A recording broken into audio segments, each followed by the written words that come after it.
திட்டமிட்டு சமூக வலைதளங்களில் வதந்தி பரப்பப்பட்டது அரசியலாக்கப்பட்டது என்று முதலமைச்சர் மு.க.ஸ்டாலின் சட்டப்பேரவையில் தெரிவித்திருக்கிறார். கரூர் நெரிசல் தொடர்பாக திட்டமிட்டு சமூக வலைதளங்களில் வதந்தி பரப்பப்பட்டது என்று முதலமைச்சர் மு.க.ஸ்டாலின் சட்டப்பேரவையில் தெரிவித்திருக்கிறார். வதந்திகள் குறித்து விளக்கம் அளிக்கத்தான் அதிகாரிகள் பேட்டியளித்தனர் என்றும், வதந்திகள் குறித்து விளக்கம் தரவே அதிகாரிகள் பேட்டியளித்ததாகவும் அவர் சட்டப்பேரவையில் தெரிவித்திருக்கிறார். அரசு அதிகாரிகள் அரசியல் ரீதியாக எதுவும் பேசவில்லை, அலுவல் ரீதியாகவே பதிலளித்துள்ளார்கள் என்று முதலமைச்சர் சட்டப்பேரவையில் தெரிவித்திருக்கிறார். கரூர் விவகாரம் தொடர்பாக சட்டப்பேரவையில் முதலமைச்சர் மு.க.ஸ்டாலின் பேசி வருகிறார்.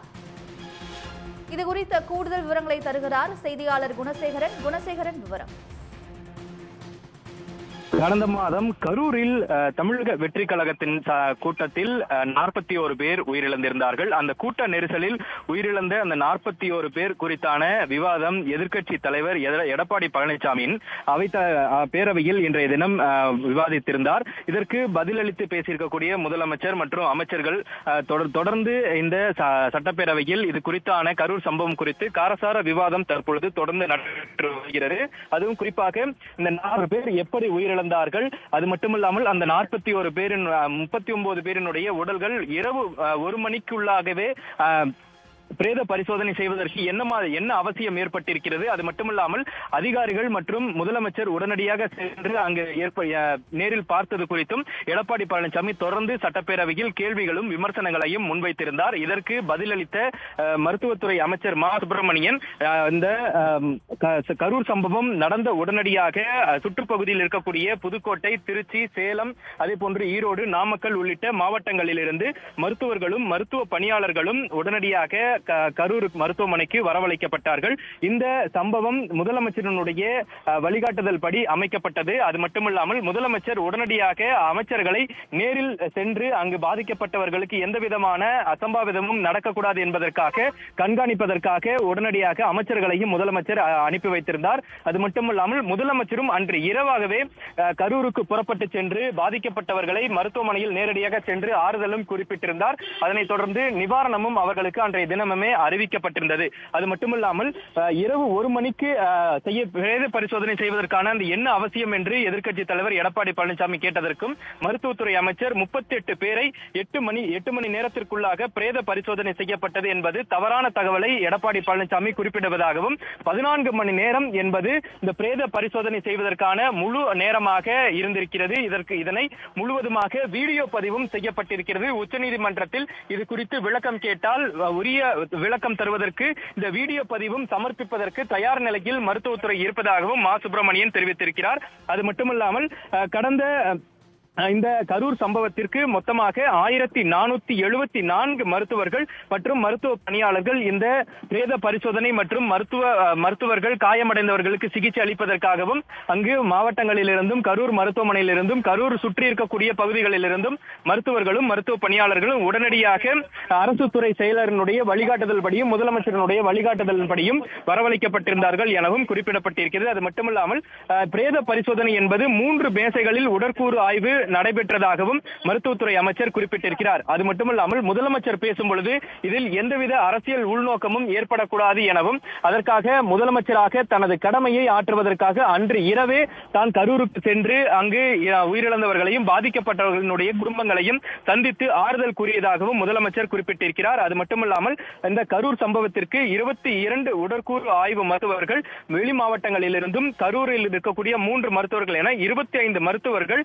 இந்த பிரேத பரிசோதனையினை செய்திருக்கிறார்கள். அது மட்டுமல்லாமல் மறுநாள் பிற்பகல் 4 மணி வரை இந்த பிரேத பரிசோதனை நடைபெற்றதாகவும் மருத்துவத்துறை அமைச்சர் குறிப்பிட்டிருக்கிறார். அது மட்டுமல்லாமல் குஜராத் மாநிலம் அகமதாபாத் விமான 229 நபர்கள் உயிரிழந்தார்கள்.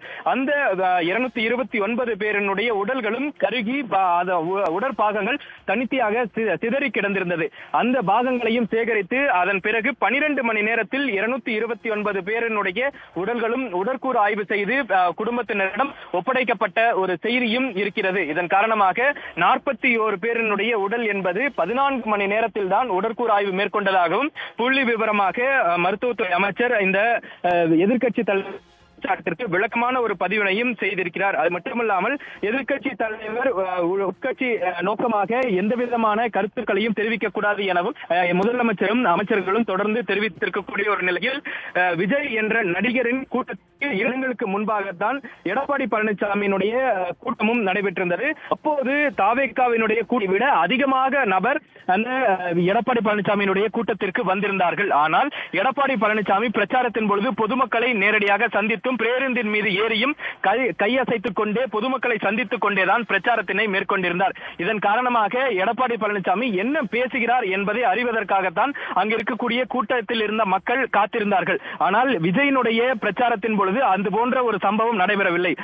நடிகர் விஜய் தாவேகாவினுடைய அந்த பிரச்சாரத்திற்கு வரும் பொழுது பேருந்தின் உள்பகுதியில் தான் உட்கார்ந்திருந்தார். அதனை எப்படியாவது விஜய் பார்க்க வேண்டும் என்பதற்காகத்தான் அங்கிருந்த கூடியிருந்த மக்கள் அதை முந்தியடித்துக் கொண்டும் நெரிசலில் ஏற்பட முக்கிய காரணமாக இருந்தது விஜய் பேருந்தின் உள்ளே அமர்ந்திருந்ததுதான். எடப்பாடி பழனிசாமியை போன்று விஜயும் மக்களை நேரடியாக சந்தித்துக் கொண்டே வந்திருந்தால் இது போன்ற ஒரு நெரிசல் ஏற்பட்டிருக்காது என பொதுப்பணித்துறை அமைச்சர் ஏவா வேலும் தெரிவித்திருக்கிறார். அது மட்டுமல்லாமல் எந்த ஒரு இந்த அசம்பாவிதம் விஜய் நடந்திருக்க கூடாது என்ற ஒரு சம்பவம் தான் இருந்து வருகிறது. ஆனாலும் எடப்பாடி பழனிசாமி பேருந்தின் மேல் ஏறி வந்திருந்தது போன்று விஜய் வந்திருந்தால் இது போன்ற அசம்பாவிதம் நடைபெற்று இருக்காது எனவும் ஏவாவேலு குறிப்பிட்டிருக்கிறார். அது மட்டுமல்லாமல் ஆம்புலன்ஸ் மற்றும் அந்த அங்கே வந்திருந்த அந்த அவசர ஊர்திகளில் ஸ்டிக்கர் ஒட்டப்பட்டிருப்பதாகவும் மருத்துவர் அணி சார்ந்த ஸ்டிக்கர் ஒட்டப்பட்டிருப்பதாகவும் எடப்பாடி பழனிசாமி குற்றம் சாட்டியிருந்தார். இதற்கும் முதலமைச்சர் அங்கு வந்த நபர்கள் தனியாக தான் யாரோ ஒருவரை ஒரு நபர் வந்திருந்தார், ஒரு ஸ்டிக்கர் ஒட்டப்பட்டிருந்ததற்காக தான் பேச முடியாது எனவும் சபாநாயகரும் குறிப்பிட்டிருக்கிறார். இந்த நிலையில் தொடர்ந்து சுமார் ஒரு அரை மணி நேரத்திற்கு மேலாக கரூர் சம்பவம் குறித்து எடப்பாடி பழனிசாமி மற்றும் முதலமைச்சர் மற்றும் துறை சார்ந்த அமைச்சர்களிடையே காரசார விவாதம் தற்பொழுது சட்டப்பேரவையில் தொடர்ந்து நடைபெற்று வருகிறது. அது மட்டுமல்லாமல் முதலமைச்சர் கூறும் பொழுது அதிகாரிகள் ஏன் இதற்கு பதிலளித்தார்கள் என்ற எடப்பாடி பழனிசாமி குற்றச்சாட்டிற்கும் பதிலளித்திருக்கிறார். அதாவது கடந்த காலத்தில் எம்ஜிஆர் மருத்துவமனையில் சிகிச்சை பெற்றிருந்த பொழுதும் ஜெயலலிதா மருத்துவமனையில் சிகிச்சை பெற்றிருந்த பொழுதும் அதிகாரிகள் பேட்டியளித்திருந்தார்கள். அதே போன்று கடந்த கொரோனா ஆட்சியில் கொரோனா காலத்தின் பொழுதும் அதிகாரிகள் அந்த கொரோனா சம்பவம் குறித்து விளக்கம் அளிப்பதற்காக அதிகாரிகளும் பேட்டியளித்திருந்தார்கள். இது போன்ற சம்பவம் தான் தற்பொழுதும் அதிகாரிகள் பேட்டியளித்திருக்கிறார்கள். அதிலும் குறிப்பாக அரசியல் சார்ந்த எந்த விதமான பேட்டியும் அதிகாரிகள் அளிக்கவில்லை. அவர்கள் சார்ந்த அலுவல் ரீதியான பேட்டி மற்றும் விளக்கத்தை தான் அதிகாரிகள் அளித்திருக்கிறார்கள். இதன் காரணமாக இதில் எந்த விதமான ஒரு குற்றச்சாட்டும் வைக்க முடியாது எனவும் குறிப்பிட்டிருக்கிறார். அது மட்டுமல்லாமல் ஒரு நபர் விசாரணை ஆணையத்திற்கு அனுமதிக்கப்பட்டிருக்கக்கூடிய அந்த நபர் தனி விமானம் மூலமாக கரூருக்கு சென்றார் என்ற ஒரு குற்றச்சாட்டு பொய்யானது எனவும் முதலமைச்சர் பதில் குறிப்பிட்டிருக்கிறார். அதாவது விசாரணை ஆணையம் இரவு அமைக்கப்பட்டது. அதற்கு பிறகு மறுநாள் தான் மதியம் தான் விசாரணை ஆணையத்தினுடைய அந்த தலைவர் நேரடியாக கரூருக்கு சென்றார் என்ற ஒரு தகவலையும் தற்பொழுது முதலமைச்சர் சட்டப்பேரவையில் குறிப்பிட்டிருக்கிறார். அது மட்டுமல்லாமல் துரைமுருகன் அவர்கள் பேசும் பொழுது முதலமைச்சர் இரவு முழுவதும் தூங்காமல் இருந்து இரவோடு இரவாக அங்கு பாதிக்கப்பட்டவர்களை நேரடியாக சென்று பாராட்டி ஆழ்ந்த இரங்கலை தெரிவித்திருக்கிறார். அந்த சம்பவத்திற்கு பாராட்ட வேண்டாமா எனவும் எதிர்க்கட்சி தலைவருக்கு துரைமுருகன் அவர்கள் அவை முன்னவர் இந்த கணையும் பதிவு செய்திருக்கிறார். இது மட்டுமல்லாமல் தொடர்ந்து எதிர்க்கட்சி தலைவர் ஒரு நபர் ஆணையம் குறித்தும் அதே போன்று பல்வேறு இந்த சம்பவம் 41 பேர் உயிரிழந்த சம்பவம் குறித்தும் தொடர்ந்து சந்தேகம் இருப்பதாகவும் அவை பேரவையில் தொடர்ந்து தெரிவித்து வருகிறார். இதற்கு முதலமைச்சர் மற்றும் அதே போன்று அவை முன்னவர் சபாநாயகர் என தொடர்ந்து அவர்கள் பதிலளித்து வரக்கூடிய ஒரு காட்சிகளையும் தகவல்களும் நமக்கு கிடைக்கப்பெற்று வருகிறது. விவரங்களுக்கு நன்றி குணசேகரன். உடனுக்குடன் செய்திகளை தெரிந்து கொள்ள சன் நியூஸ் பெல் ஐகானை கிளிக் பண்ணுங்க.